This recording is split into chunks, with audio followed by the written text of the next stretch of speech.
Bismillahirrahmanirrahim. Assalamualaikum warahmatullahi wabarakatuh. Berjumpa kembali dalam ruang belajar. Pada video kali ini kita akan membahas materi kelas 8 PPKN bab 4 tentang semangat kebangkitan nasional tahun 1908.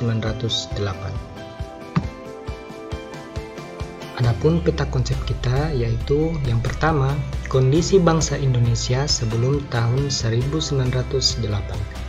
Yang kedua, perintis kebangkitan nasional dalam perjuangan kemerdekaan Republik Indonesia. Dan yang ketiga, mewujudkan persatuan dan kebanggaan sebagai bangsa, wujud nilai kebangkitan nasional.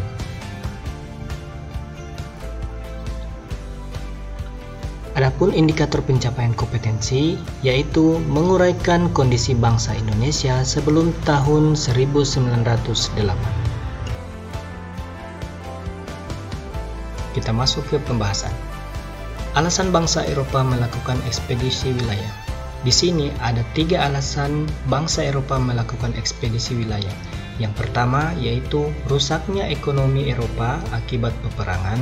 Yang kedua, berkembangnya teknologi pelayaran pada abad ke-15. Dan yang ketiga, mencari sumber ekonomi yang baru. Jadi, pada saat peperangan, terdapat banyak sekali dampak yang terjadi akibat ekonomi terpuruk ini, sehingga bangsa-bangsa Eropa mulai mencari sumber ekonomi yang baru untuk membangun kembali negara mereka yang hancur. Awal dimulainya penjajahan Belanda di Indonesia dimulai sejak didirikannya Verenigde Oost-Indische Compagnie atau VOC pada tanggal 20 Maret 1602. Sejak VOC berdiri, dimulailah berbagai bentuk kekerasan yang menimpa rakyat Indonesia.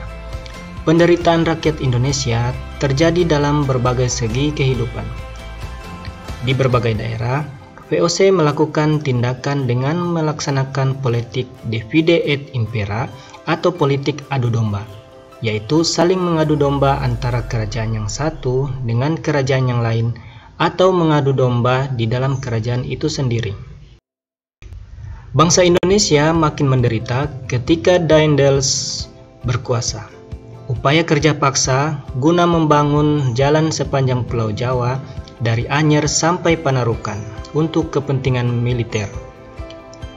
Penderitaan berlanjut karena Belanda kemudian menerapkan kultur stelsel atau tanam paksa. Peraturan tanam paksa ditetapkan oleh Gubernur Jenderal Hindia Belanda Van de Bos tahun 1828. Sistem tanam paksa mewajibkan rakyat menanami sebagian dari sawah atau ladangnya dengan tanaman yang ditentukan oleh pemerintah dan hasilnya diserahkan ke pemerintah Belanda. Penderitaan bangsa Indonesia menumbuhkan benih perlawanan di berbagai daerah, seperti Sultan Hasanuddin di Sulawesi Selatan, Sultan Ageng Tirtayasa di Banten, Tuanku Imam Bonjol di Sumatera Barat, dan Pangeran Diponegoro di Jawa Tengah, memimpin perjuangan rakyat melawan penjajah. Perjuangan rakyat untuk mengusir penjajah belum berhasil. Hal ini disebabkan perjuangan masih bersifat kedaerahan dan belum terorganisasi secara modern.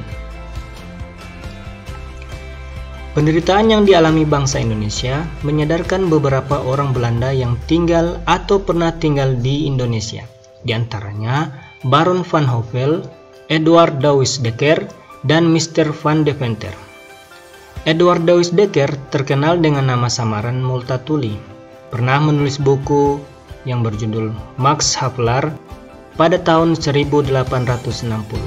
Buku ini menggambarkan bagaimana penderitaan rakyat Lebak Banten akibat penjajahan Belanda.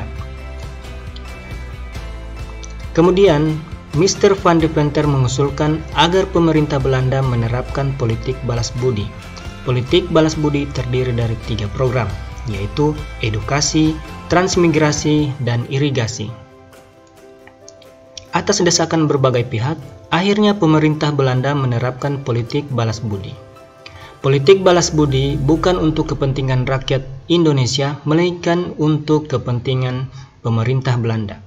Contoh, irigasi dibangun untuk kepentingan pengairan perkebunan milik Belanda, Pembangunan sekolah atau edukasi bertujuan untuk menyediakan tenaga terampil dan murah. Di sisi lain, pembangunan sekolah melahirkan dampak positif bagi bangsa Indonesia, yaitu muncul masyarakat terdidik atau mulai memiliki pemahaman dan kesadaran akan kondisi bangsa Indonesia yang sebenarnya. Mereka yang mengenyam pendidikan dan sadar akan nasib bangsanya selanjutnya menjadi tokoh-tokoh kebangkitan nasional. Sekian video saya kali ini, semoga bermanfaat. Assalamualaikum warahmatullahi wabarakatuh.